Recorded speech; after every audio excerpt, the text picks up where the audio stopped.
Sejam todos bem-vindos. Boa tarde. É com imensa satisfação que damos início ao 6º Fórum Catarinense sobre Doenças Raras, promovido pela Assembleia Legislativa do Estado de Santa Catarina, por meio da Comissão de Defesa dos Direitos da Pessoa com Deficiência e da Escola do Legislativo, atendendo à solicitação da Associação Catarinense de Doenças Raras. O evento é uma iniciativa da Associação Catarinense de Doenças Raras e conta com o apoio do Hospital Infantil Joana de Guzmão e o Hospital Universitário. A palestrante desta tarde é enfermeira formada pela Universidade do Sagrado Coração, Bauru, São Paulo, com especialização em doenças lisossomais e esposa de paciente de Fabry. O tema de sua palestra será Convivendo com a Doença de Fabry. Com a palavra a senhora Ellen Letícia Paulino.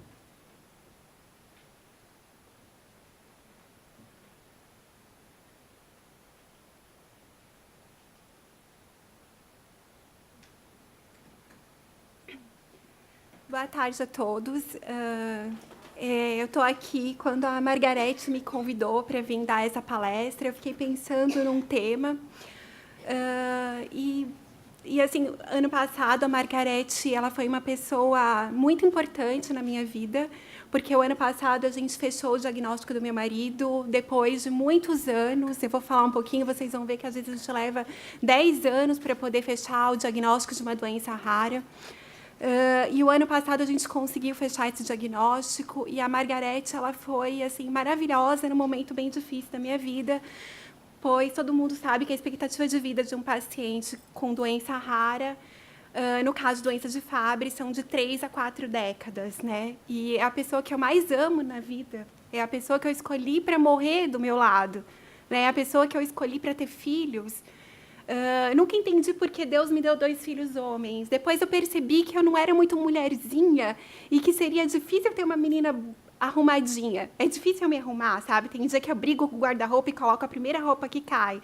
Aí eu falo, meu Deus, se eu tivesse uma menina e tivesse que enfeitar. Depois, eu sempre achei que foi por causa disso que eu tinha 2 filhos homens. Depois eu pensei, claro, Deus me abençoou, eu sou uma mulher abençoada. Porque se eu tivesse filhas mulheres, as minhas filhas seriam doentes, né? Então, eu fui uma pessoa abençoada, muito abençoada, porque os meus filhos são saudáveis, né?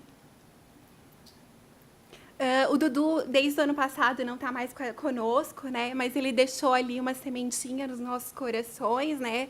Essa caminhada aí é muito difícil. Nós estamos vivendo um período turbulento, né? Ali depois da morte do Teoriza Vasquez, os processos judiciais meio que estão todos parados, todos nós estamos sofrendo, né, vendo nossos entes queridos ficarem cada vez mais doentes, né, com a qualidade de vida cada vez mais prejudicada, mas estamos ali, seguindo junto na luta. Então, eu vou falar um pouquinho para vocês sobre essa doença que ela foi descoberta já faz bastante tempo, né? Ali em 1898, foram 2 médicos, né? Um alemão e um médico de Londres, que escreveram sobre a doença pela primeira vez. Eles escreveram no mesmo ano, apesar de em locais diferentes, né? O Johannes Fabry foi em abril de 1898 e o William Anderson em novembro de 1898. Ambos dermatologistas, e eles atenderam pacientes com umas lesões de pele, vermelho, meio cor de vinho, assim. E essas lesões eram ali em marca de calção, de banho, né? Então, um pouco no tronco, virilha, testículo. E eles deram o nome de angioqueratoma difuso. Depois eu vou mostrar uma fotinho mais para o final do angioqueratoma. Então, foi a primeira descrição, né, dessa doença, foi em 1898. A doença de Fabry é uma doença multissistêmica. O que é uma doença multissistêmica? Ela atinge vários órgãos, tá?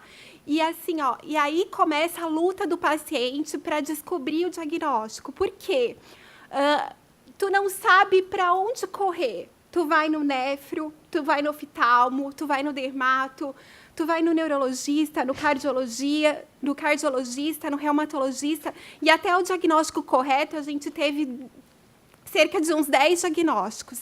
Assim, foi bem difícil para a gente, porque de todos os sintomas que o meu marido teve, que ele tem, assim, o que mais angustia a gente, né? Todos são bem difíceis, mas é a dor. Ele enfrenta dor todo dia. Ele diz para mim, amor, eu tenho dor até nos dias bons. Então, tu imagina os dias ruins dele, como é. Mas ele dorme e acorda com dor. Tem dias que as dores são maiores. Agora, no verão, ele tem dor todos os dias, mas menos. Agora, com a chegada do inverno, ele sofre mais com a acroparestesia. Mas vamos lá. Né? A gente vive um dia de cada vez. Ele conseguiu, como o processo judicial está parado, ele conseguiu um FOC agora, então ele vai começar a infundir essa semana. Então a gente tem ali a esperança de que com isso ele vai melhorar, enfim. Como que a gente diagnostica a doença de Fabry? Né? Então, vocês vão ver ali, o paciente ele passa por diversos especialistas e vocês vão dizer, mas você é enfermeira? Enfermeira não faz diagnóstico, né? Não, eu não faço diagnóstico. Eu faço diagnóstico de enfermagem. Eu auxilio, né? Hoje a gente vai ter um centro de infusão em Blumenau, a gente ganhou um prêmio, né?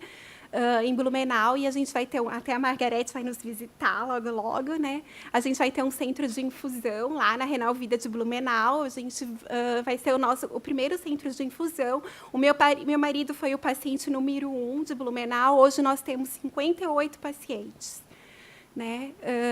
Com a doença em Blumenau. Então, assim, eu não faço diagnóstico, eu sou enfermeira, mas, às vezes, eu estou fazendo um preventivo, eu trabalho na atenção básica, e já aconteceu, na hora de eu estar fazendo preventivo, eu vi um angioqueratoma, eu pedi licença para o paciente, fotografei, mandei para o médico que eu trabalho, falei, doutor, o que tu acha? Eu sabia que tu ia dar boa, eu sabia que ia dar tão boa assim, né? Angioqueratoma, vamos coletar. Daí, assim, a gente está indo. Né? Atualmente, temos 58 pacientes. Então, assim, como eu disse, é uma doença que ela demora de 5 a 10 anos para ser diagnosticada. Então, o paciente passa por diversos especialistas, oftalmo, nefrologista, ortopedista, reumatologista. No caso do meu esposo, quem descobriu foi um nefrologista. O atraso no diagnóstico é de, no mínimo, 3 anos. Grande parte depois de 20 anos. O meu marido é uma doença genética, ele nasceu com essa doença, só que ele descobriu a doença aos 26 anos, né? Então, ele já tinha algum comprometimento, já tem bastante acúmulo de GB3, que é um tipo de gordura, um tipo de lisossoma na célula. Né? Alguns pacientes demoram 50 anos para ser diagnosticado, e a expectativa de vida são de 3 a 5 décadas. Né? Então, às vezes, o paciente é diagnosticado e logo depois vai a óbito. O tempo de início de sintomas é 13,7 anos para mulheres e 16,3 anos para homens. Antigamente, a gente achava que a mulher era só portadora, né, da doença, visto que essa doença ela afeta o cromossomo X, e nós, mulheres, né, até que se prove o contrário, nós temos 2 cromossomos X, né, nós somos XX.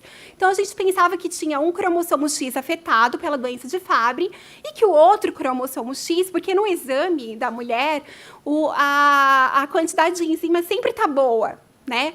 Apesar de ter a mutação. Então, até um tempo atrás, a gente achava isso. Né? Como a quantidade de enzima está boa, essa mulher não é doente, ela é só a portadora, a gente tem que fazer um aconselhamento genético para a questão de filhos homens, enfim. Hoje, a gente sabe que o X-bom na mulher com doença de Fabry, ele é inativado. Então, apesar da quantidade enzimática, então a gente vai pela mutação mesmo, né? Apesar da quantidade enzimática estar boa, essa mulher, ela pode adoecer, nós temos algumas mulheres bastante sintomáticas, nós temos umas que a gente descobriu depois do transplante renal, né? Porque até a gente brinca que, além dela ela tem 2 doenças genéticas, ela tem doenças de Fabry e tem rim policístico, que é uma doença genética também.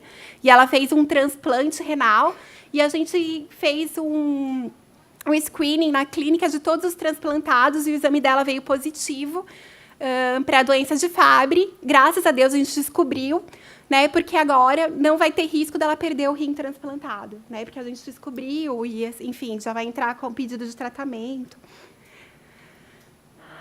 Então, assim, ó, razões para tanto atraso no diagnóstico.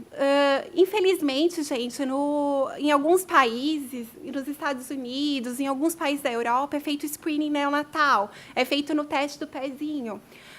No Brasil, ainda não. E, por conta de ser uma doença rara, enfim, só que hoje, a gente, nesse estudo que nós fizemos em Blumenau, enfim, nós percebemos que a doença ela está descrita na literatura de 1 para 40 mil, e hoje a gente sabe, em Blumenau, tem 55 pacientes, né, 58 pacientes hoje. Então, a gente sabe que, para Blumenau, para a nossa população, eu acho que a gente tem um pouquinho mais do que isso.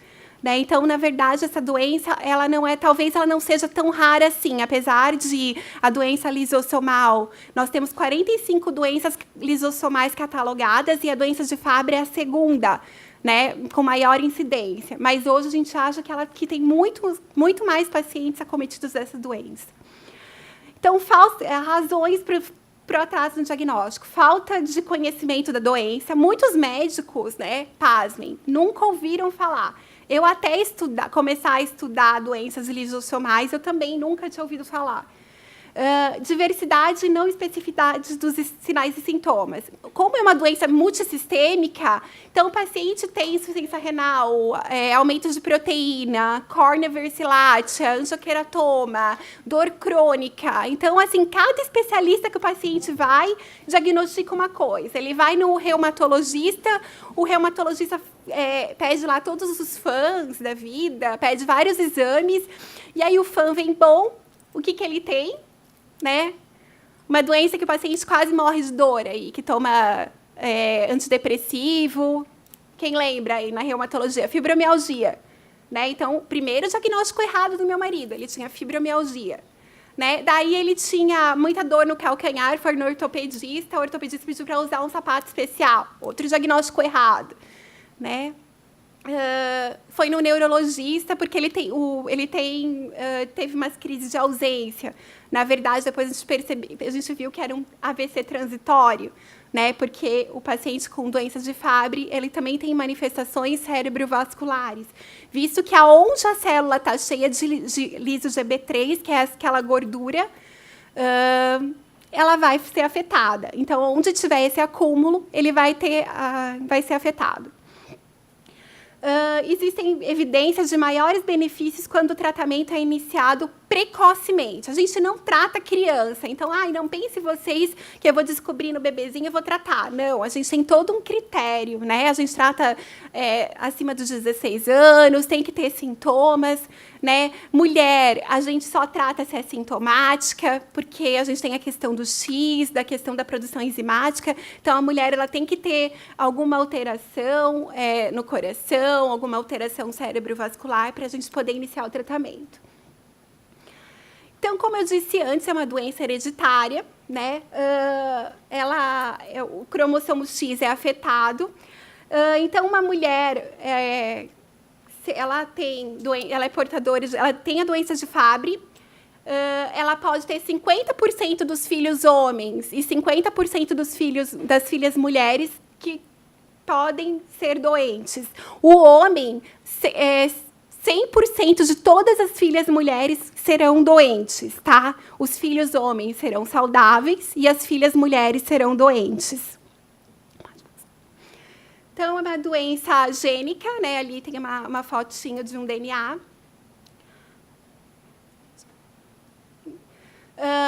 Então, como ela acontece? Eu tenho um cromossomo, daí eu tenho um gene e eu tenho um produto, que é uma proteína, uma enzima. Aí eu tenho um paciente normal que não tem doença de Fabry. O que ele tem? Ele tem o cromossomo X, normal.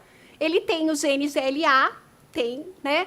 E ele tem o produto de enzima alfa-galactosidase A, normal, ali, acima de 15. Tá? Perfeito, essa pessoa não tem doença de Fabry, as enzimas dela estão funcionando normalmente. Pode passar.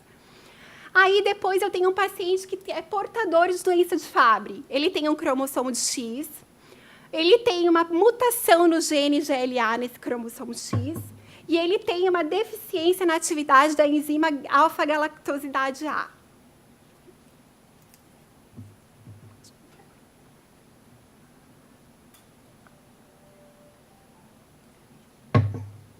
Como eu disse antes, a doença de Fabry é um erro inato do metabolismo, né? Mas, infelizmente, a gente ainda não detecta esse erro inato do metabolismo no teste do pezinho. Infelizmente, a gente ainda não faz esse screening, apesar de alguns dos países em desenvolvimento fazerem isso. É uma outra luta para nós, né?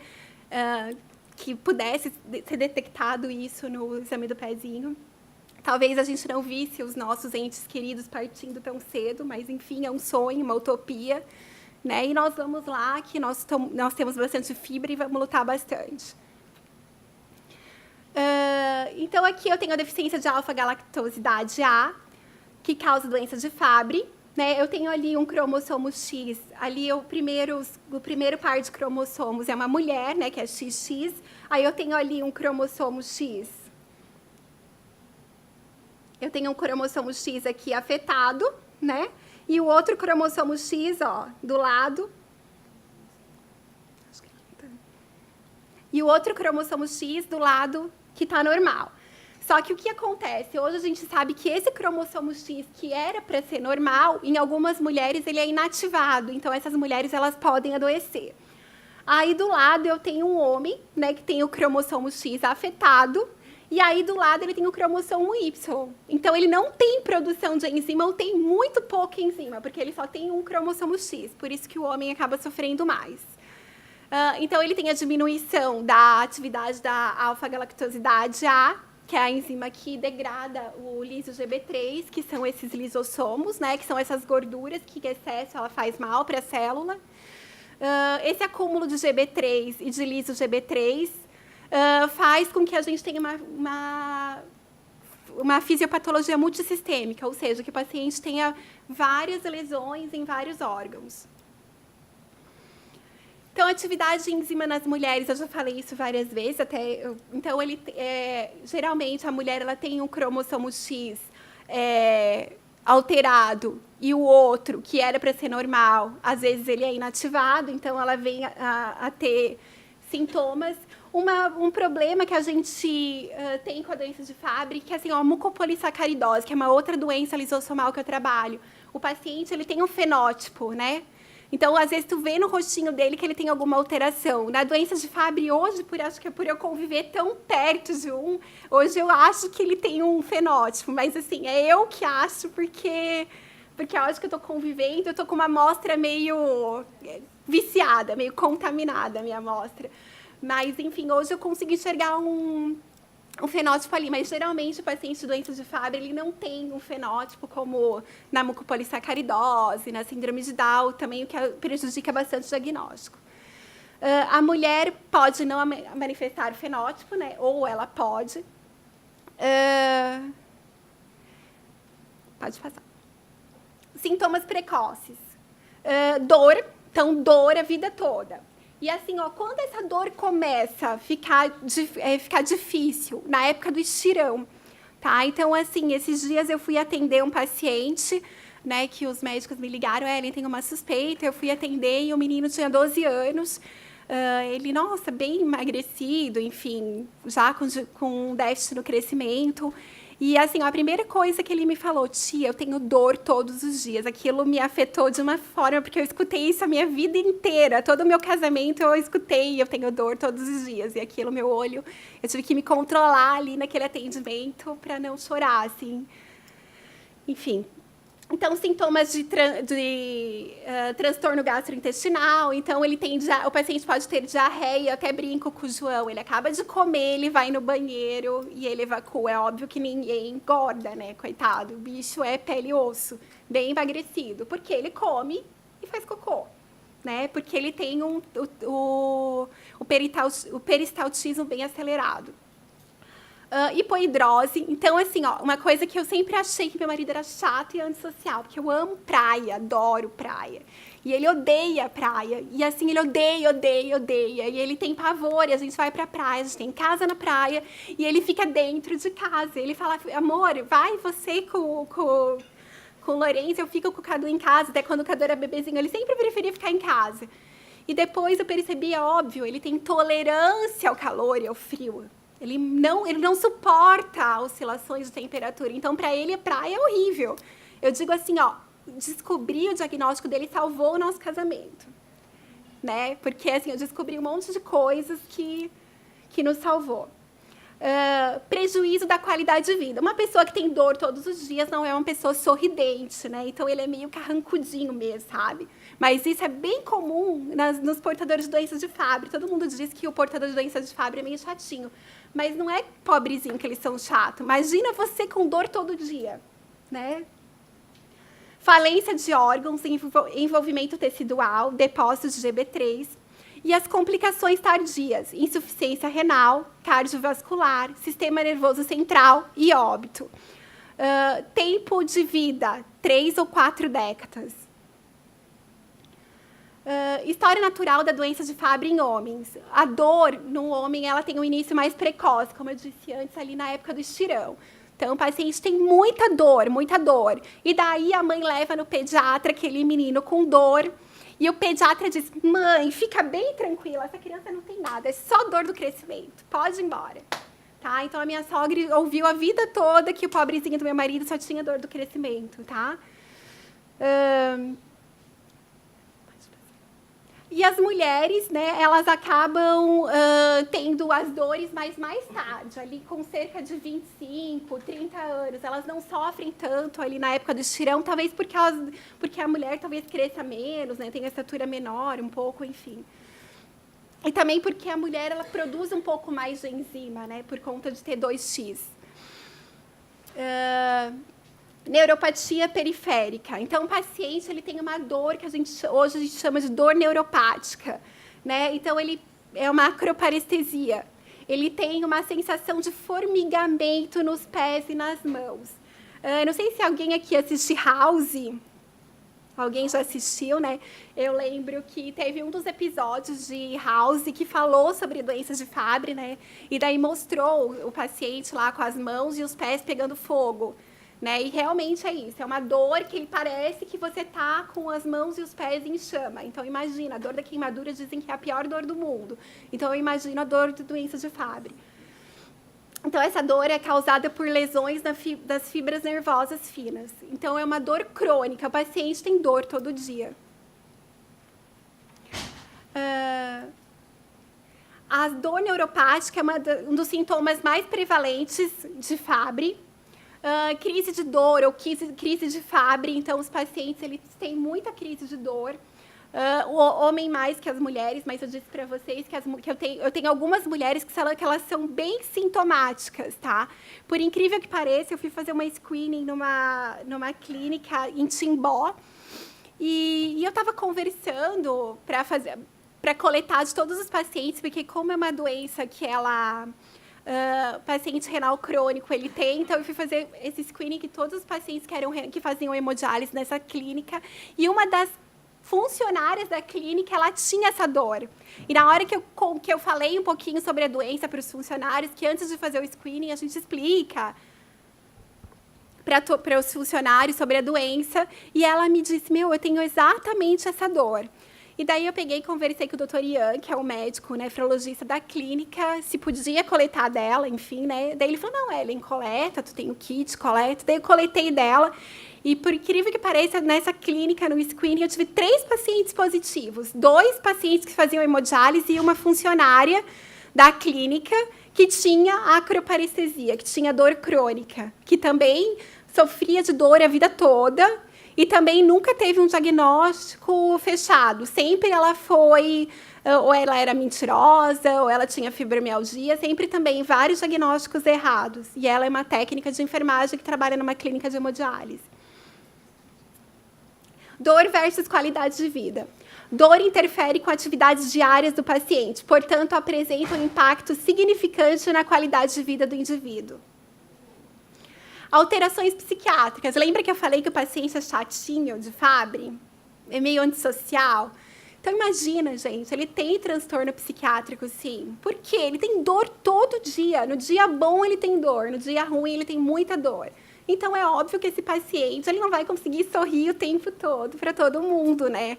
Ele não vai falar, uhul, e aí? Não tem como, gente. Ele tem dor, ele está com dor. Sistema cardiovascular. Hipertrofia cardíaca causada pelo acúmulo de liso-GB3. Então, o paciente também ele pode ter comprometimento cardíaco, né? Por conta desse acúmulo de gordura ali nas células do coração. Alta prevalência de morbidade e mortalidade cardíaca associadas às doenças de Fabry. Geralmente, eles morrem por complicações cardíacas. 1 em cada 500 indivíduos tem cardiomiopatia hipertrófica. Acometimento renal. 48% dos pacientes com Fabry tem acometimento renal, né? Excesso de proteína na urina, uma ureia e uma creatinina elevada. Então, gente, paciente com dor crônica, vamos pensar. Lembra? Aqui eu devo ter outros enfermeiros, fisioterapeutas, né? Vocês, tudo bem, vocês não são médicos, não diagnosticam, mas às vezes a gente trabalha com médico. Assim, eu tenho uma equipe muito boa, graças a Deus, assim, eu tenho um respaldo, eu tenho vários médicos que eu trabalho junto. Mas eu digo, doutor, olha, aquele paciente, ele tem os angioqueratomas e tem histórico de dor. Tem, olha a ureia, olha a creatinina. Ellen, pode coletar. Então, assim, tu não está dando diagnóstico, tu está sugerindo, tu está mostrando para ele, tá? A decisão vai ser sempre do médico. Então, doença renal terminal importante causa morte em homens não tratados, tá? Então, às vezes, quando ele não morre de problemas cardíacos, eles morrem de comprometimento renal. Lembra que eu falei ali do Anderson e do Fabry, né? Eles descobriram a doença por conta dos angioqueratomas, e aqui eu tenho aqui uma teleangiectasia de mucosa, aquelas pintinhas na boca, né, que é bem sugestiva de doença de Fabry, e os angioqueratomas são aquelas pintinhas ali, roxinhas. Você coloca, geralmente, quando você tem uma manchinha na pele, você coloca o dedo em cima da pele e essa manchinha fica branca, né? No caso, porque corta a circulação ali. No caso do angioqueratoma, elas são umas manchinhas roxinhas e você coloca o dedo em cima, elas continuam roxinhas, tá? Isso é característico de doenças de Fabry, a gente tem que investigar melhor. Então, ali os angioqueratomas, ali é um pênis, né, o testículo com angioqueratoma, né, em casos de homens, geralmente, eles têm ali na marca do calção também. Um outro, eu não sei, às vezes a pessoa vai no médico, no oftalmo, e faz aquele teste de fundo de olho. E o médico diz assim, olha, você tem uma teia de aranha no teu fundo de olho, ou córnea versilátea, que é um nome bonito dado para teia de aranha. Essa teia de aranha, ela não diminui a acuidade visual, a não ser que o paciente tenha miopia, astigmatismo, alguma outra patologia associada. Porém, né, isso aí é uma coisa muito comum em doenças de Fabry. Então, no fundo de olho, ele tem essa marca. Eu não sei se na foto dá para ver bem, mas ela tem uma teia de aranha ali. 70% dos pacientes de doenças de Fabry, eles no fundo de olho, eles têm essa córnea versilátea. Então, eu tenho o diagnóstico de Fabry. Hoje, gente, a gente tem mais de 900 mutações para a doença de Fabry descrita, tá? Então, eu tenho a forma clássica, né, que é a atividade nula de enzima, o paciente não produz nada de enzima. Acroparestesia, os angioqueratomas, que são as pintinhas que eu mostrei. A hipohidrose, né, que ele não soa, ou soa muito pouco. A córnea versilátea, o distúrbio cerebrovascular, acometimento cardíaco e o envolvimento renal. Essa é a forma clássica, tá? Então, o paciente tem todos os sintomas. Eu tenho isso, tá? Nos meus 58 pacientes que eu tenho Blumenau, eu tenho as formas clássicas, né? Que daí eles descrevem na hora que você faz a anamnese, porque eu sou enfermeira, não faço diagnóstico, mas eu vou na casa do paciente, coleto o exame em casa, eu faço o heredograma, depois vou mostrar para vocês que lembra da biologia, quem estudou biologia aqui, a árvore genealógica? Né, hoje eu faço o heredograma para ver quais os pacientes quais os familiares que eu devo coletar o exame, enfim. E na hora que eu faço todo esse histórico do paciente, às vezes eles me descrevem a forma clássica. Daí é super fácil, né, diagnosticar com a forma clássica. Mas eu também tenho muitos pacientes com a forma não clássica, que é a atividade residual de alfa-galactosidade, ou seja, o paciente tem um pouquinho de enzima ali, manifestações clínicas mais brandas e, às vezes, limitadas a problemas cardíacos ou renais ou apenas dor crônica. Aqui, pessoal, é o heredograma que eu faço geralmente nas minhas visitas. Geralmente, quando eu entro em contato com o paciente índice, né, que é, por exemplo, o primeiro paciente daquela família que eu descobri que tem a doença. Aí eu faço uma anamnese completa com ele. E daí eu vou fazer o heredograma, né? Os quadradinhos são os homens e os círculos são as mulheres, e os círculos todo pintadinhos são as mulheres afetadas, e os quadradinhos todos pintadinhos são os homens afetados, né? Eu sempre faço esse heredograma, isso nos ajuda muito. Depois, quando a gente tem os mutirões de atendimento, agora a gente vai iniciar, agora no mês de março, os mutirões lá com o Dr. Roberto e a doutora Ana. Então, o heredograma é de suma importância, né, para isso, porque eles olham e já visualizam, daquele paciente índice, eu vou dizer o nome de um dos pacientes, que é meu marido, eu já falei o nome, né, dos outros eu não vou dizer, do João. O João é o meu paciente índice, mas eu tenho mais 10, né, que são os tios, primos, irmãos e a mãe do João. Então, assim, no heredograma, ele vai visualizar toda a família do João, enfim. Então, pessoal, resumindo, Fabry é uma doença de depósito lisossômico rara e subdiagnosticada, tá? Eu não tenho screening neonatal, né? Então, o paciente ele vai descobrir a doença com 20, 30 anos, e aí sobra muito pouco tempo de vida para ele, né? Infelizmente. Há atraso significante entre o tempo de início dos sintomas e o diagnóstico final. O acúmulo de GB3 gera um quadro multissistêmico com acometimento de órgãos-alvo, coração, rim, sistema nervoso central, sistema nervoso periférico.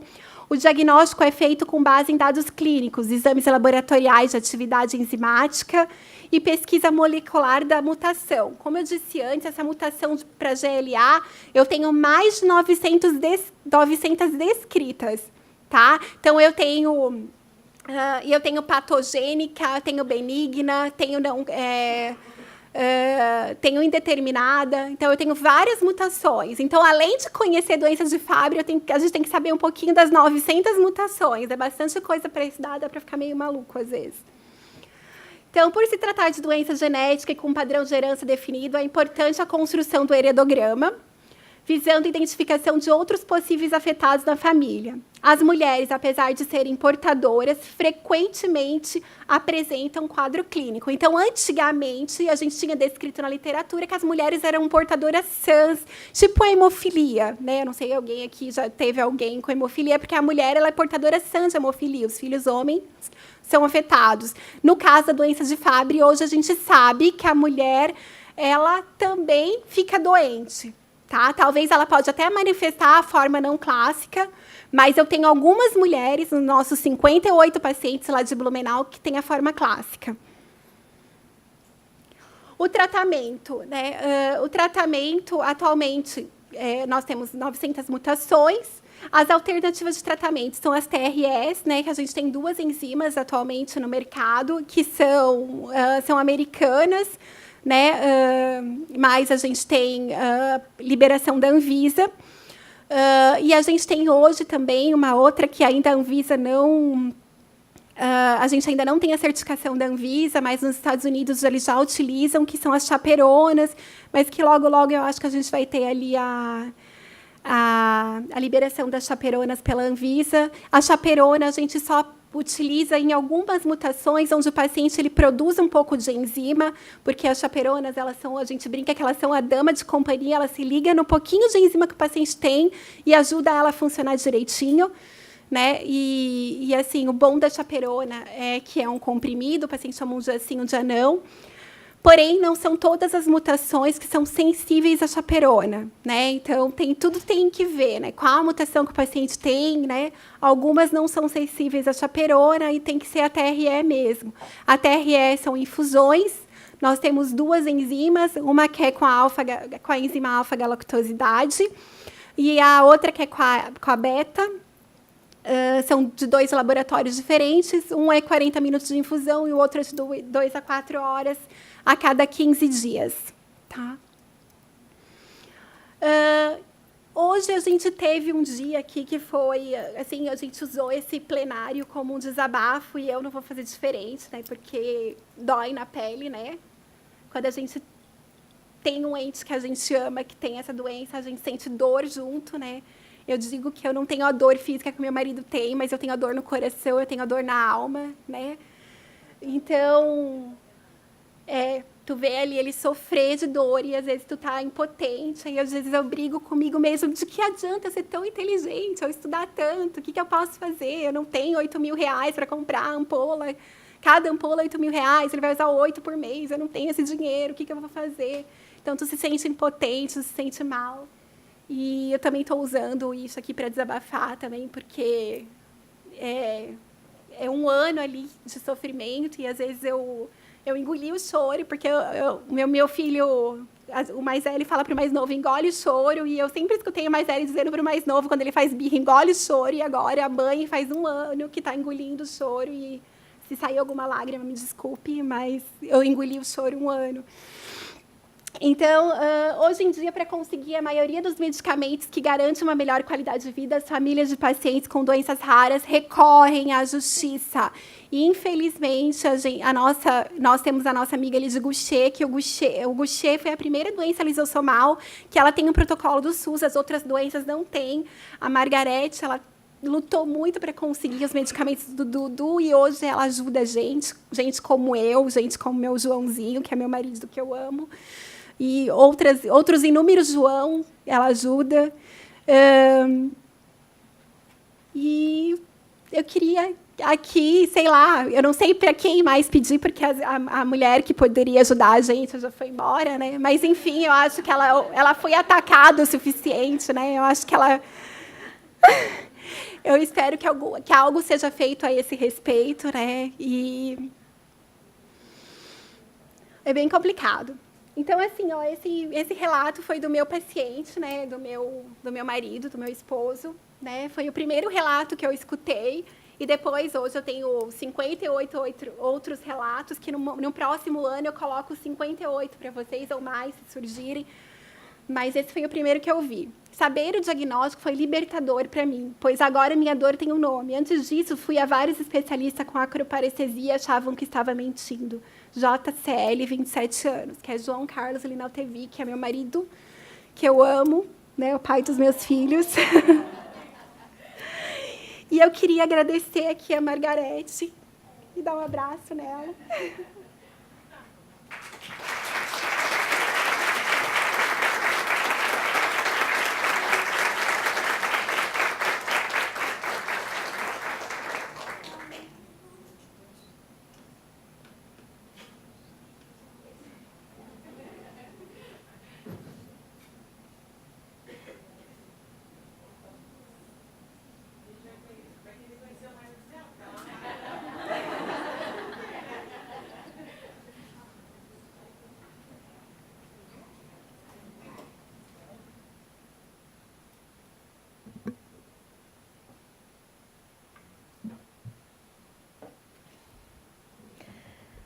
Agradecemos a senhora Ellen Letícia Paulino pela sua palestra.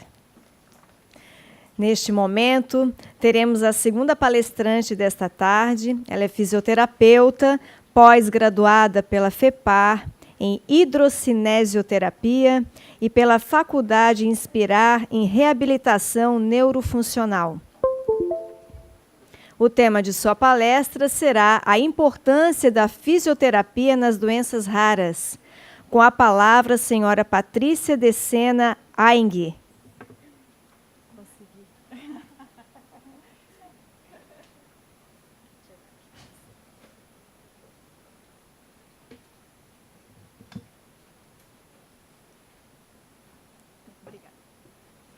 Boa tarde a todos. Como eu já fui apresentada, eu sou fisioterapeuta, especialista em reabilitação neurofuncional e hidrocinesioterapia. E acho que, em primeiro lugar, eu quero agradecer a Margarete por esse convite. Eu acho que é um orgulho muito grande a gente estar aqui falando sobre as doenças raras, sobre a nossa profissão, que é tão importante, a atuação com esses pacientes. Tá bom? Vou falar um pouquinho para vocês, então, dar uma introduçãozinha rápida sobre as doenças raras. Está sendo falado isso aqui desde de manhã. Infelizmente, por motivos pessoais, eu não pude estar aqui presente, mas agora conseguimos estar aqui. Bom, todos nós sabemos, então, que as doenças raras elas são caracterizadas por uma ampla diversidade de sinais e sintomas e que, obviamente, esses sinais e sintomas vão se mudar, tanto de doença para doença, quanto para cada indivíduo acometido por essas condições. As doenças vão alterar diretamente a qualidade de vida dessas pessoas, levando à perda de autonomia para realizar atividades. Essas atividades cotidianas elas se tornam muito difíceis para esses pacientes. Eu acho que passou. Desculpe, tá, eu pulei um pedaço. Bom, acredito que foi falado bastante hoje de manhã sobre o tratamento. Nós sabemos que as pesquisas, os remédios, as medicações que vieram nos últimos anos foram um divisor de águas para as pessoas com doenças raras. As medicações vieram não só para atenuar os sintomas, mas também para desacelerar a progressão dessas patologias. Nisso existe um consenso entre profissionais da saúde que a reabilitação ela se torna primordial junto com as medicações para que as pessoas consigam conviver melhor com as doenças. Então, é nisso que a gente vai comentar um pouquinho agora. Eu vou falar um pouquinho para vocês sobre a reabilitação. Então, segundo a OMS, a reabilitação de pessoas com deficiência é um processo que permite alcançar e manter os seus níveis funcionais físicos, sensoriais, intelectuais, psicológicos e sociais. Isso é, a reabilitação ela vai proporcionar ferramentas para que as pessoas tenham maior independência e autodeterminação no conviver com as patologias. Tá? Mas a reabilitação não é só fisioterapia, e tem um porquê, devido às diversas alterações que a gente tem nas doenças raras. Então, a doutora Nicolete Cavalcanti, que é uma grande pesquisadora em doenças raras em São Paulo, colocou uma frase que eu acho que coloca exatamente isso. A doutora Nicolete falou para a gente que pacientes raros são os mais complexos de se tratar, por eles apresentarem frequentemente alterações multissistêmicas, poucas vistas na prática clínica. Então, é exatamente isso. Nós precisamos de uma equipe quando a gente fala em reabilitação. Essa equipe, basicamente, ela deve ser composta pelo médico, pelo físio, o fonoaudiólogo, o nutricionista, o terapeuta ocupacional, o enfermeiro, a assistente social, e aqui a gente pode acrescentar ainda outros profissionais, faltou o psicólogo aqui, que também é muito importante. Então, acho que a união dessa equipe é o que vai conseguir promover o bem-estar físico para o paciente. Esse bem-estar físico leva uma melhora emocional e faz com que o paciente evite o isolamento, tenha um melhor convívio, tanto social quanto familiar. A reabilitação ela consegue toda essa integração. Tem outro parágrafo agora de um médico ortopedista polonês que eu trouxe para vocês também, é muito estudioso das doenças raras, que eu acho que coloca tudo isso que eu estou falando para vocês. O Dr. Victor Dega ele falou que a reabilitação ela não é apenas uma adição ao tratamento básico, mas que deve ser incluída em toda a cadeia de procedimentos. Não é só um órgão que sofre reabilitação, mas um organismo inteiro. Em alguns casos, como nas doenças raras, esse processo pode ocorrer pela vida inteira, certo? Dentro disso, quando então que a gente deve iniciar a reabilitação? Normalmente, quando esse paciente, até como ele estava falando agora há pouco, quando ele existe os sintomas, começam as ideias diagnósticas, né? Esse paciente deve ser diagnosticado, deve ir para tratamento medicamentoso e, assim, imediatamente ele deve ir para a reabilitação. Muitas vezes, como a Ellen comentou no FABRE, e em outras patologias, esse diagnóstico não é tão rápido assim. Já aconteceu algumas vezes de eu receber pacientes sem um diagnóstico fechado e a gente precisar começar esse processo de reabilitação antes mesmo do diagnóstico. O diagnóstico, quanto antes ele for feito, perdão, a reabilitação, quanto antes ela for iniciada, ela deve ser precoce. Ela tem que ser, o quanto antes ela for iniciada, a gente vai conseguir que esse paciente tenha menos compensações, menos deformidades, menos comprometimentos respiratórios, enfim. O ideal é que esse paciente seja logo encaminhado para a equipe de reabilitação. Pode voltar. Eu gostei dessa frase também. Independente de um diagnóstico. Muitas vezes esse paciente ele não recebe esse diagnóstico, mas ele chega para a gente, entendeu? Já recebi crianças com atraso no desenvolvimento motor, mas atraso do desenvolvimento motor não necessariamente ele tem que ter um porquê. Por que essa criança está atrasada? Então claro, por senão. Assim, ele chega sem um diagnóstico clínico. Isso. Mas ele tem um diagnóstico do profissional. No caso da física, um diagnóstico cinético funcional. Exatamente. Pode ser que ele tenha um atraso de marcha, independente do diagnóstico clínico da doença. Isso. O que a gente está acostumado a ver determinadas instituições só liberarem essa estrutura da reabilitação mediante um diagnóstico. Sim, eu entendo. Isso vai variar de instituição para instituição, né? Eu trabalho num consultório particular, então, como eu posso te afirmar, já chegou para mim pacientes sem diagnóstico, pelo menos umas 3 vezes.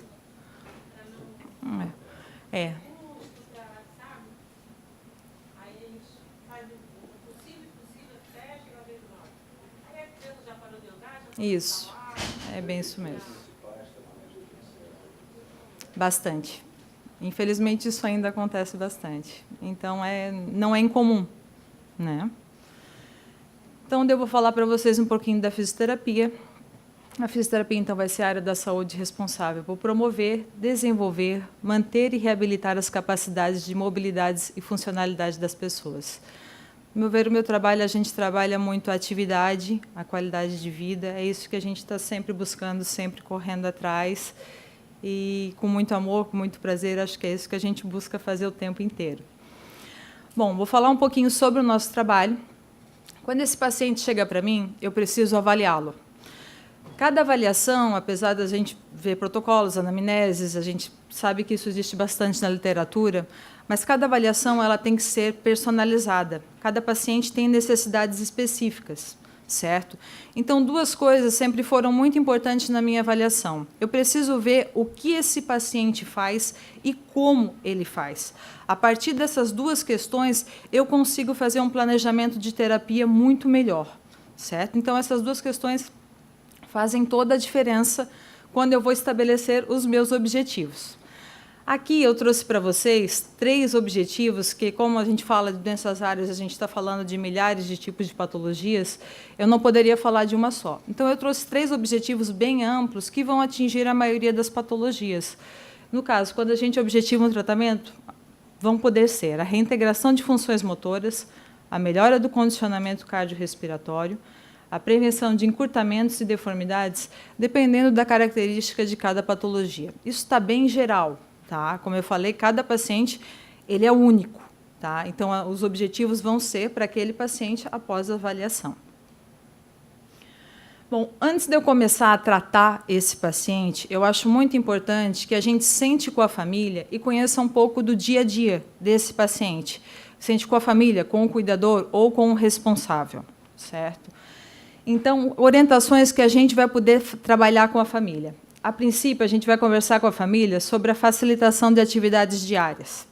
A gente tem que saber o que o paciente faz e como ele faz, não só o paciente, mas também a família. Vou dar um exemplo para vocês. Vamos começar no dia a dia para tirar aquele paciente da cama.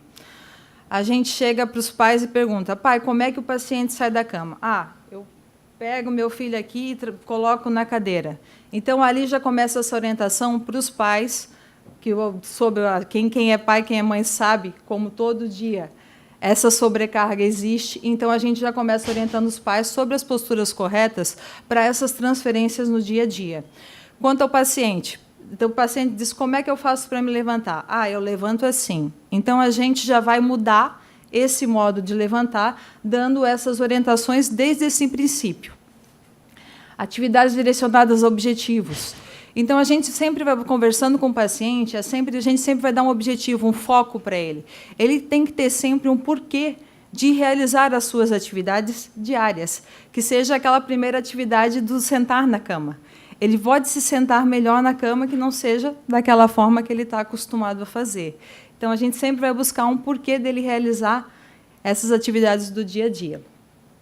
As posturas corretas, a gente sabe que esse paciente, muitas vezes, ele é transferido da cama para a cadeira, da cadeira para o sofá, e esses posicionamentos vão ficando incorretos. Ou esse paciente passa muito tempo na cadeira de rodas, a gente tem todo que dar essas orientações para que esteja prevenindo deformidades, principalmente na coluna. Aí, né?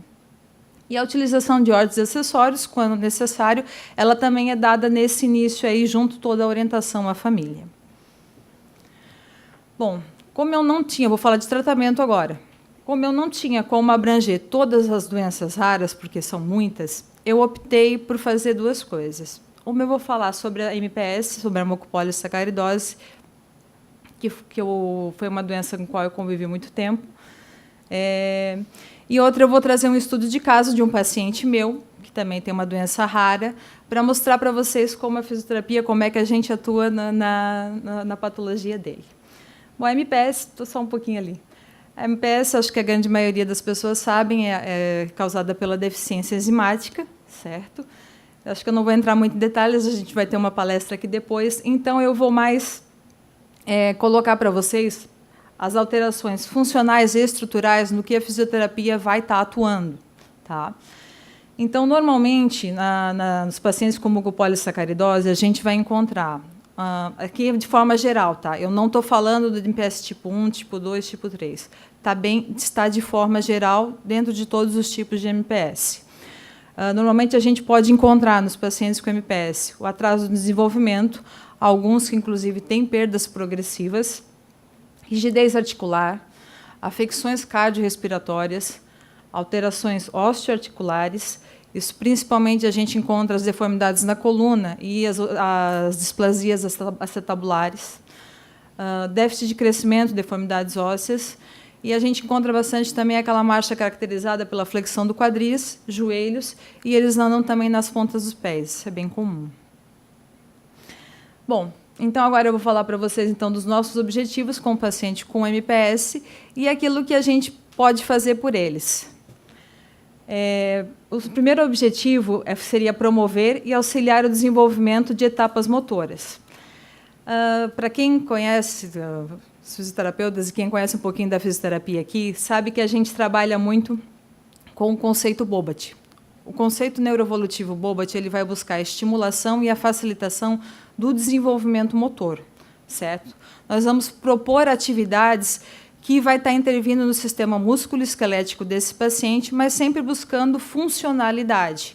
Tem que ter um porquê desse paciente realizar esses objetivos, até porque a grande maioria dos nossos pacientes acabam sendo crianças. E a criança, de algumas formas, tu tem que trabalhar com ele de forma muito lúdica.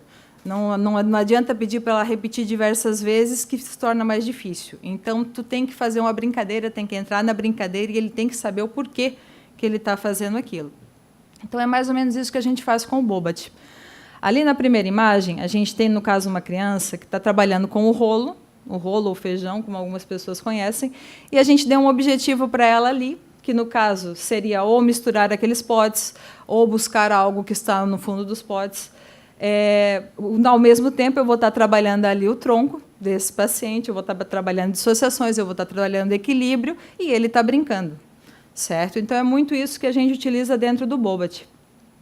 Na segunda foto, já é um paciente com mucopolissacaridose. Esse paciente vai estar fazendo um trabalho ali de coordenação motora, ele está bem posturado, está bem certinho, mas ele também está brincando. Ele também está fazendo algo que para ele é divertido.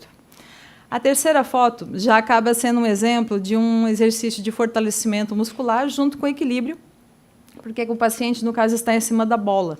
Ali já seria uma técnica do Pilates que a gente estaria usando. Pode passar. O segundo objetivo seria manter a força e a amplitude muscular, promover melhora de motricidade global e equilíbrio.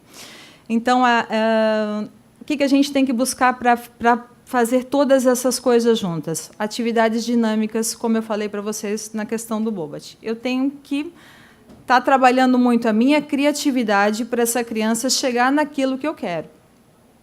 Aqui eu botei uma foto para vocês de uma criança trabalhando blocos que de formas e tamanhos diferentes, e, no caso, ela está carregando 2 almofadas ali que pode ter algum peso, e ela tem um objetivo como levar aqueles blocos, aquelas almofadas, até a fisioterapeuta. Ali eu vou estar trabalhando coordenação, eu vou estar trabalhando equilíbrio, eu vou estar trabalhando força muscular numa atividade lúdica e dinâmica para a criança. Posso trabalhar isso na mucopolissacaridose? Com certeza. Tá? Claro, sempre respeitando as características de cada paciente, certo? E o segundo, que para mim eu acho que é um dos mais interessantes, porque eu trabalho muito com isso, é com a piscina. A hidroterapia, a gente não vou entrar aqui nos princípios físicos da água, mas mais ou menos para vocês entenderem o que um paciente que tem muita dificuldade aqui fora faz, o que ele consegue fazer dentro da água. No momento em que nós entramos dentro da água, acredito que a grande maioria já entrou dentro da piscina, sabe que a gente tem a redução do peso corporal. Certo? Isso se dá pelos princípios físicos. E, nesse momento, a gente tira desse paciente um dos principais inimigos que é aqui fora, que é a gravidade. Todo paciente que tem hipomobilidade, que tem dificuldade de amplitude articular, e na MPS acontece muito isso, quando ele entra dentro da água, ele fica leve. Tá? Então, ele deixa de ter aqueles limites que estão aqui fora, tá? E ele passa a ter a liberdade, tá? que às vezes é tão difícil desse dia a dia das atividades aqui. Dentro da água, eu consigo trabalhar de forma lúdica, força, equilíbrio, a parte cardiorrespiratória, consigo trabalhar agilidade, consigo fazer exercícios aeróbicos. Então, eu gosto muito da água para a mucopolissacaridose, assim como para outras patologias onde o paciente tem hipomobilidade. Eu acho que é muito, muito importante. Em todas as doenças raras, a água faz toda a diferença. Bom, no paciente com mucopolissacaridose, a gente também tem que dar muita atenção para a marcha dele, certo? Então, isso tem que ser feita uma avaliação específica para a gente ver o que está errado ali com esse paciente, dar uma avaliação nos membros inferiores. Todas as atividades que eu já coloquei ali vão estar interferindo na marcha, mas a gente tem que focar, quando a melhora é da marcha, a gente tem que focar para fazer um trabalho bem específico em solo com ele. E algo que é muito importante é a melhora e a manutenção da função respiratória. Os pacientes com MPS também têm muitos problemas respiratórios, a gente tem que dar uma atenção muito grande para essa questão também. Bom, aqui eu trouxe 2 terapias que, na verdade, são o que tem de mais novo. Na verdade, eu busquei, mas eu não encontrei relatos de trabalhos de MPS, mas no Therasut eu acho que ainda não tem, mas a realidade virtual eu acredito que já seja usada. O Therasut, para quem não conhece, eu quis trazer para vocês mais para dizer, eu descobri que crianças com síndrome de Rett já vêm sendo tratadas no Therasut com bons resultados. Então, eu trouxe para vocês, só para a gente exemplificar, o Therasut é o uso daquela roupa que foi desenvolvida para astronautas. Ela dá um equilíbrio para esse paciente, e junto com aquelas cordas elásticas ali, o paciente é preso, e ali ele faz diversas atividades. É muito interessante o Therasut. Normalmente são protocolos de 3 semanas, 3 a 4 semanas, 3 horas de fisioterapia por dia, por isso não é todo paciente que consegue fazer Therasut. Tá? Os pacientes realmente têm que ser, normalmente são os pacientes com paralisia cerebral ou com outras patologias, lesões medulares também fazem bastante. Mas eu achei interessante trazer aqui para conhecimento. E a realidade virtual é o que mais tem visto agora, né? Os Wii e os outros videogames aí têm vindo aí para fazer a fisioterapia uma grande brincadeira, eu acho, porque o paciente está em tratamento e ele está brincando. E isso é muito bacana, é muito legal. Pode passar. Bom, então aqui eu vou falar para vocês um pouquinho agora sobre o meu paciente. Tá? O meu paciente ele tem uma doença rara, para quem não conhece, a distrofia muscular congênita merosina negativa. Como o próprio nome diz, é a deficiência de merosina, certo? A merosina é uma proteína que fica na fibra do músculo esquelético. No momento em que ela não está presente, a gente tem um quadro clínico ali bem importante. Então, o quadro clínico da distrofia muscular merosina negativa vai ser que a gente vai encontrar, vai ser a hipotonia muscular, atrofia e fraqueza muscular estacionária. Normalmente, esse paciente ele não vai ter uma perda de força muscular, ele vai ter uma mínima progressão aí, mas ele vai sempre manter essa força muscular, tá? Diferente de Duchenne e outras distrofias. Esse paciente tem um retardo no desenvolvimento motor, retrações fibrotendíneas, deformidades articulares, frequentes distúrbios respiratórios e dificuldade alimentar. Bom, frente à literatura encontrada, eu estou com o meu paciente desde 2004, e eu estava com 2004. Eu estava até comentando com os pais dele que nesse tempo a gente tem estudado e a gente não tem visto muita mudança, né, nessa questão de prognóstico. Então, eu trouxe aqui para vocês mais ou menos o que a literatura nos passa sobre o que é esperado para esse paciente. A literatura coloca que a gente vai ter com esse paciente um importante comprometimento respiratório. Posso pegar? As perdas funcionais deles, elas vão estar relacionadas às deformidades, não à perda de força muscular, certo? À medida que esse paciente vai crescendo, a gente vai observando que as deformidades vão acontecendo nos pés, que vão se tornando equinovários, flexão das articulações, no caso, cotovelo, quadril, joelho, a gente vai observando à medida que esse paciente vai se desenvolvendo. Bom, acredito que a maioria conheça desenvolvimento motor. A gente sabe que um bebê normal ele vai alcançar aos 6 meses de idade o sentar sem apoio. De acordo com a literatura, esse paciente vai chegar no máximo ao sentar sem apoio. Então, ele não vai alcançar as próximas fases, ele não vai alcançar o rolar, o engatinhar, o caminhar. É isso que a literatura nos passa. E, no caso, eles vão se deslocar mais sentados, eles não desenvolvem a marcha, esses pacientes não caminham conforme a literatura, eles vão apresentar frequentemente função até da hipomobilidade e deformidades na coluna. Bom, então o que a gente vai estabelecer como objetivos e fazer no tratamento desse paciente? A gente vai buscar capacitar a criança a dominar os movimentos possíveis. Então aí entra aquilo que eu falei para vocês da avaliação. No momento que a gente avalia essa criança, eu preciso ver o que ela consegue fazer, isso é muito importante, e como ela consegue fazer. A partir disso daí é que eu vou conseguir estabelecer o que a criança vai fazer na sua terapia. Eu vou buscar exercícios que vão trabalhar equilíbrio e coordenação, vamos buscar retardar as fraquezas musculares, cintura escapular e pélvica, corrigir o alinhamento postural, prevenir encurtamentos, e uma das questões mais importantes, que é a questão respiratória. Tá? Esse paciente, no caso, ele está estimular a força dos músculos respiratórios e higiene brônquica. A questão respiratória tem que ter muita atenção no paciente com distrofia muscular. Então, eu vou apresentar para vocês o Davi. O Davi é meu paciente. Como eu falei para vocês, o Davi nasceu em agosto de 2004. O Davi nasceu prematuro, mas, a princípio, ele não foi diagnosticado. Isso só aconteceu quando ele tinha 2 meses de idade, numa consulta com um pediatra. Ele foi encaminhado, então, para o Hospital das Clínicas, em Curitiba, onde houve a confirmação diagnóstica, mas foi feita uma biópsia muscular, que, no caso, a certeza só veio quando o resultado dessa biópsia aconteceu aos 5 meses de idade.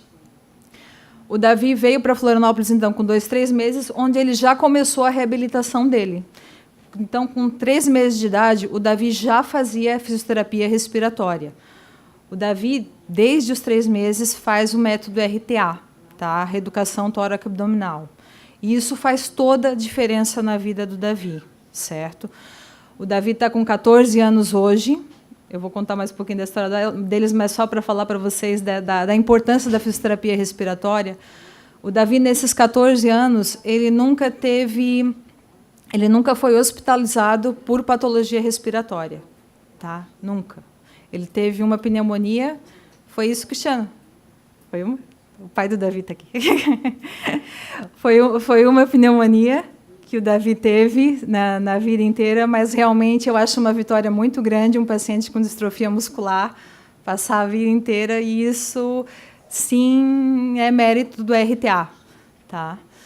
Então, contando um pouquinho mais para vocês a história do Davi, eu recebi o Davi em 2004, ele estava com 1 ano e pouquinho, o Davi era um paciente hipotônico, ele não tinha tronco, ele não tinha controle cervical, ele tinha uma hipomobilidade muito grande.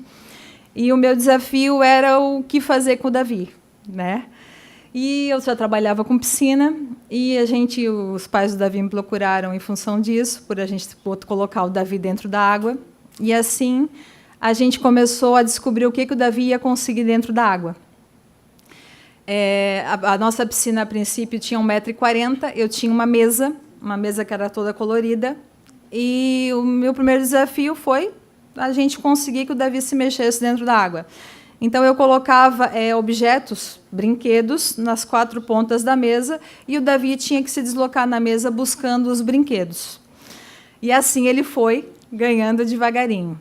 Como o Davi não tinha mobilidade de membros superiores, eu colocava os brinquedos em cima da borda da piscina e dizia: Davi, tu tem que derrubar os brinquedos para mim. E o Davi ia ali, ele ia dedo por dedo, subindo a borda da piscina e derrubava cada brinquedo.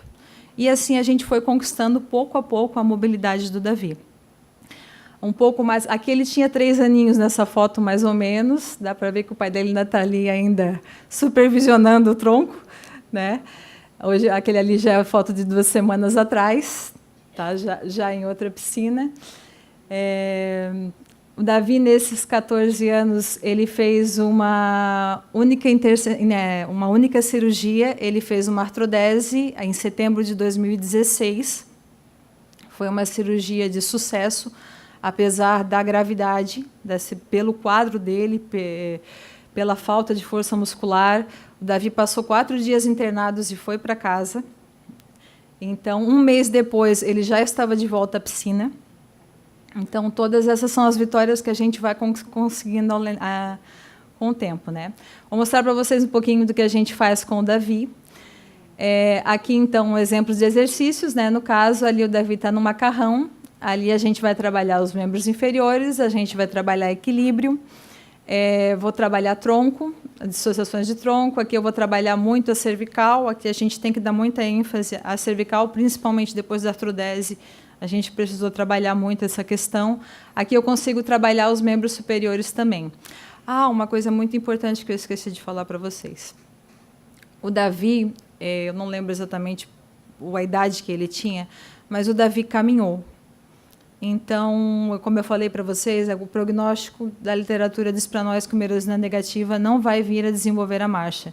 E o Davi desenvolveu a marcha e ele caminhou, claro que com auxílio, por alguns anos. Acho que deve estar fazendo uns 5 anos agora que ele está na cadeira, né, Cristiano? Mais ou menos, né? Então, mais ou menos uns 5 anos que o Davi foi para a cadeira. Mas o Davi desenvolveu a marcha, e isso foi muito importante para todos nós. Ali dentro da piscina, eu tenho uma área que é mais baixa, e ali eu ainda treino a marcha com o Davi. Vocês estão vendo que ele está de órtice dentro da água, porque o Davi hoje já tem as deformidades nos pés, então a gente mantém a órtice exatamente para fazer esses exercícios aí e manter, principalmente, esse controle de tronco, descarga de peso. A gente faz todos isso. Não são os preferidos dele, mas ele faz. Pode virar. Ali, eu até não botei nenhuma foto dele sozinho. Ali é na parte mais profunda da piscina. O Davi está em cima de um degrau. Essa piscina deve ter 1,50 m, mais ou menos, aqui. Então, a gente bota o degrau para o Davi ficar um pouquinho mais alto. Em cima desse degrau, o Davi, ele dança, ele brinca, ele imita os heróis do videogame dele preferido. A gente faz diversos exercícios, claro, aeróbicos, de força também, a gente trabalha ali dentro, em cima do degrau. Enfim, a gente busca até fazer uma sessão divertida, porque comigo já são 13 anos aí que o Davi está. Então, para a coisa não ficar chata, a gente tem que estar sempre mudando, né? E ali na outra foto eu tenho um exercício com o Davi, no caso ali a gente está trabalhando o abdominal, naquele posicionamento eu também trabalho a bicicleta, também vou trabalhar exercício de alongamento. Enfim, dentro da água a gente também tem que ser bem criativo para não ficar algo enfadonho para o paciente. Normal, eu esqueci de falar, o cognitivo do paciente merosina negativa é normal. Ele tem acometimento de substância branca, mas o cognitivo desses pacientes é normal. Bom, é isso que eu tinha para falar para vocês sobre a fisioterapia. Só que eu achei que eu não podia terminar a minha palestra sem falar de uma pessoa especial.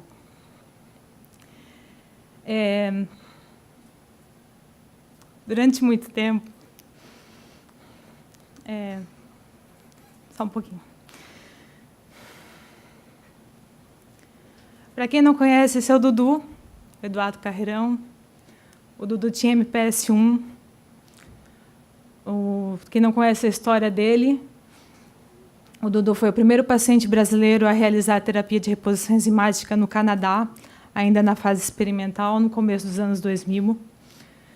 Eu comecei com o Dudu um pouquinho depois que ele voltou do Canadá. O Dudu se tornou meu paciente aproximadamente em 2002. E, desde então, eu passei a acompanhar ele, passei a acompanhar a Margarete, quando a terapia de reposição enzimática veio para o hospital infantil, fui eu que avaliei os pacientes. Eu vi nascer a Camu, depois a CDR, e hoje a gente está aqui.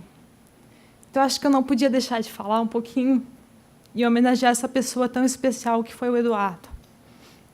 Então, peço desculpas pela minha emoção. O Dudu deixou a gente no passado. Mas ele deixou um legado muito grande. Acho que se hoje a gente está aqui, estudando, aprendendo, é porque o Dudu estava aqui com a gente esse tempo todo. E ele continua aqui com a gente, né? De outro modo, mas no coração, acho que de todo mundo que conheceu ele continua. Desculpa, gente. Obrigada.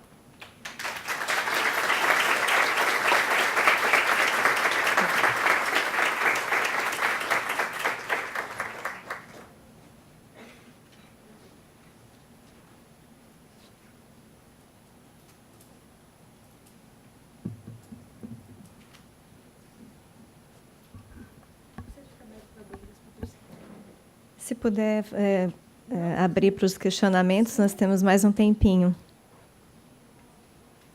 Se alguém quiser tirar alguma dúvida, quiser perguntar alguma coisa. Antes, porém, agradecemos a senhora Patrícia de Sena Aing pela sua palestra. Podem vir até aqui até para falar.